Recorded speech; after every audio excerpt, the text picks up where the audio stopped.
Creeper is the most recognizable mob in Minecraft. His face is on the game's logo, on the launcher, and at times he gets caught all over the Minecraft world. There are many thoughts about who a creeper is. Some say it's a reptile, while others say it's a mushroom, or more like a plant. But there are very few arguments to prove it. The same developers draw a creeper like this. There is dynamite in the torso, there are bones, and the thought involuntarily creeps in that someone even invented it. The developers deliberately keep the creeper's image in secret because this is the main logo of the game. Throughout the entire period, I shot theories with different mobs, but I intentionally bypassed the creeper. But you came to this video to get a direct answer. Who is a creeper? Today you will find out, why are creepers really afraid of cats? How does a music record appear in a creeper's body? Why does the creeper come up and blow up only the player? Why doesn't he burn in the sun with the rest of the mobs? You will also find out where so much gunpowder came from in the creeper's body and how the creeper appeared in the Minecraft world. I've put together a lot of arguments to answer the question of who a creeper really is once and for all. So sit back, Macus is with you, and we'll start the Minecraft theory. It's a beautiful painting, isn't it? It's actually a mess of pixels, but few players know that this painting has exactly the same copy. Only there, the creeper's face is inserted on the right. Even fewer players have seen the original of this painting in good quality. And this picture fully answers the question of why creepers are afraid of cats. But let's start in order. The first picture shows a plant with red berries. The closest thing to this is a berry bush. In the same, but in a different picture, the berry bush is replaced by the creeper's face. It was at this point that the developers left the players with an incomprehensible reference with hidden overtones. If the creeper was a plant that cats would like to run after, then it is logical that the creeper would be catnip. This is the only such plant that all cats are extremely fond of and can eat its leaves. At the same time, catnip does not have any fruits in the form of red berries. Well, it turns out it's not catnip. It's not that simple. The original painting shows us that there are no fruits on the stem, and indeed, it doesn't look much like a berry bush. But now it becomes extremely similar to catnip in the shape of the leaves. In early versions, creepers ran away from ocelots for a reason. Ocelots attacked creepers exactly the same way wolves are attacking skeletons now. This feature was removed from the game a long time ago, and now the creeper, sensing the danger of the presence of cats nearby, quickly runs away on his own. Can this tell us for sure that the creeper is a plant? No, it can't, because there are a lot of bones in the creeper's body. A spine, a block of dynamite, a brain, and even a heart. This is the official body structure of the creeper from the developers, which appeared both in the starting house in Minecraft Dungeons and in the book from the developers Mobiology. Who is the creeper really? We've only covered the surface facts, but let's dig deeper. Many vehemently deny the theory that a creeper is a plant. It is said that a creeper cannot be a plant because it is green, but it is found in mines where there is no light. They're right about something. Put the plant in a dark place without light, and soon it will no longer be green. Plants have a pigment called chlorophyll. It is a green dye for plants. And for chlorophyll to continue to exist, it needs light. However, Minecraft adds lush caves that contain green plants. Azalea, spore blossom, glowberries, moss, grass, small drip leaf. All this creates a new world of lush green plants underground. How is it that plants without light underground are also green? The fact is that plants underground, as well as on the surface, absorb water and minerals from the soil in order to grow. But surface water and underground water in Minecraft differ in many ways. Glow squid swims in the groundwater. They have luminescent ink that makes the text on the plate or frame glow. They throw this ink into the water if they get hit. Not only the player can strike, but also say the axolotls that live and hunt glow squid in the same water underground.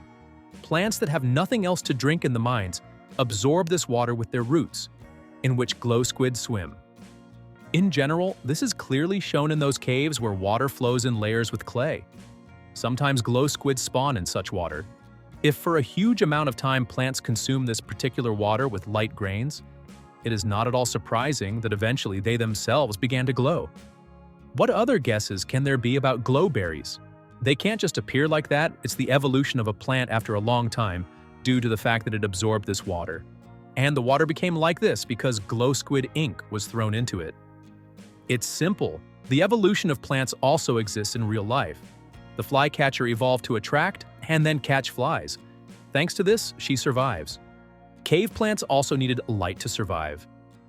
Eventually, with the advent of glowberries, plant growth began at a rapid pace.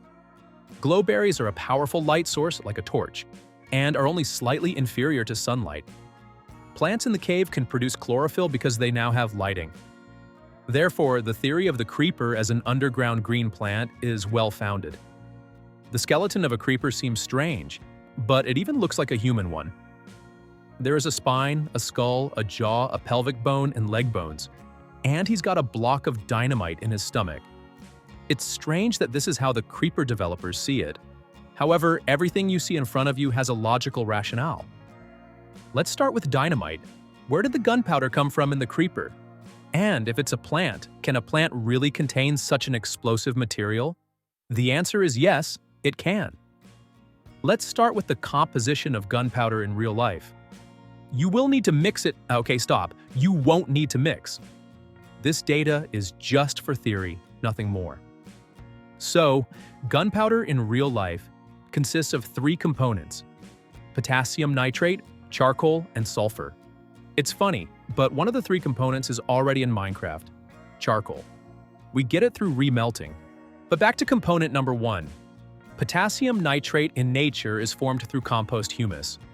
The compost pit that exists in Minecraft, in fact, if Minecraft were realistic, would have to form potassium nitrate and other components, not bone meal. Potassium nitrate is a compost of fallen leaves, tree fruits, twigs, and everything else that grows on the ground. You also know that leaves that fall to the ground in real life form humus, fertilizing the soil by next spring. And my number 1 goal is to ask you a question. Can fallen leaves and fruits in a cave form potassium nitrate? The answer is obvious. Of course, yes, of course it can. Component 2 is charcoal, the simplest of this list. We know that such coal is extracted from burnt logs. How can such coal appear underground? It's simple. The conventional azalea tree in the cave burned down from lava and gave charcoal. It's simple. Component 3 is sulfur, or to be more precise, hydrogen sulfide. Hydrogen sulfide is released in nature from decomposing living organisms and their remains. Right now, you can stop me and tell me, Marcus, what kind of sulfur are you talking about? If everything is still clear with coal because coal is in Minecraft, then where do you see sulfur? There is no sulfur ore, there is no such item. In Minecraft, not everything is added to the items, which works based on the logic of real life. There is sulfur in Minecraft, and the richest gray item is the sand and soil of souls. It's easy to understand. Set fire to the sand of the shower, and you will see a blue flame. This is because the sand of souls contains the decomposing remains of living beings, so even the faces are visible.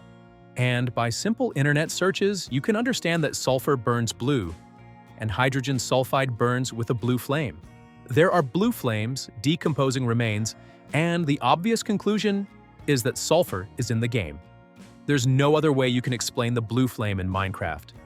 As a result, we get that saltpeter, charcoal, and sulfur are available in Minecraft.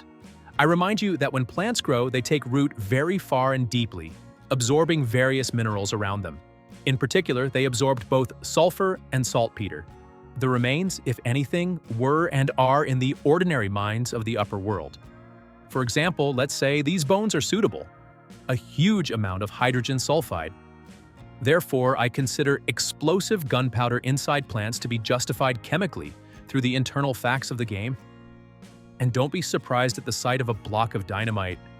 You're also crafting, in fact, pouring gunpowder on the sand. But somehow you get dynamite sticks wrapped in red and with letters that you didn't write. It's the same with a creeper. A block of dynamite is just an indicator of the presence of gunpowder in the creeper's body and no more. The skeleton of a creeper is something that leaves a lot of questions. Can a human-like bone form inside a plant? We don't know how strong such a bone is, the same as a human one or smaller. However, there may be solid elements inside plants.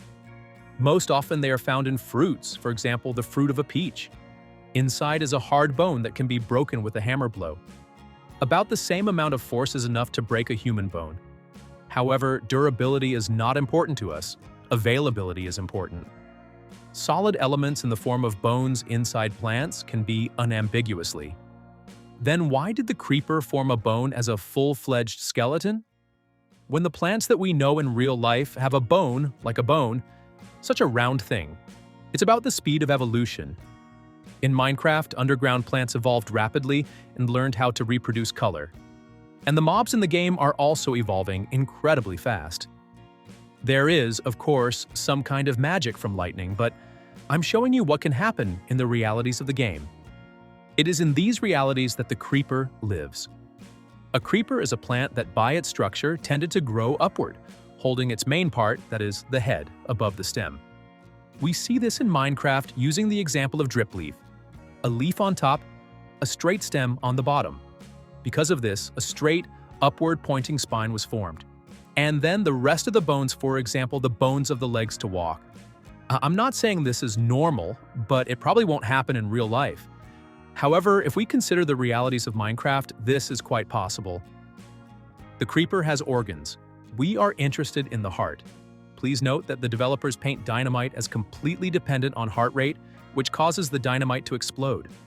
The final and finishing argument for why a creeper is a plant is music records. Almost all discs have a black base. This black base is made in real life from vinyl resin or shellac. Vinyl resin is of plant origin, and the material is shellac. Shellac discs are made entirely of resin from tropical trees. That is, a creeper is a plant that, like all other plants, contains resin in which it forms music discs. It's hard to find another explanation here because the creeper is the only infinite source of discs. The ones in the chests are a finite resource. Absolutely, all the features and characteristics of the creeper indicate that it is a plant. And we're not even taking into account the description of the creeper by its creator, Notch. When adding the creeper, Notch wrote that the creeper felt like dry leaves. The last question we haven't considered is why is the main goal of the creeper to blow up the player? If animals reproduce, you know how, then plants release their spores to reproduce. In Minecraft, this phenomenon exists. Spore bloom covers a huge area with its spores, which is why the lush caves grow so much. In order for the creeper to reproduce, it also needs to spread its spores. Exploding, it sprays its spores, which settle on the player. And it comes up to the player and explodes. Just because the player is in Minecraft, is a traveler that will visit many biomes.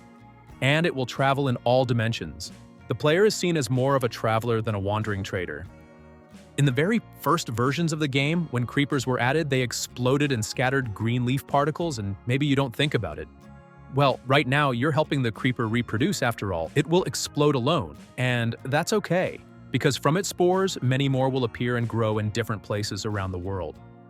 I have tried to tie everything together in this theory and put an end to the question of who the creepers are forever. But if you have a desire to prove otherwise, comments are open for you. Well, I say goodbye. Makos was with you. Good luck to all, goodbye to all.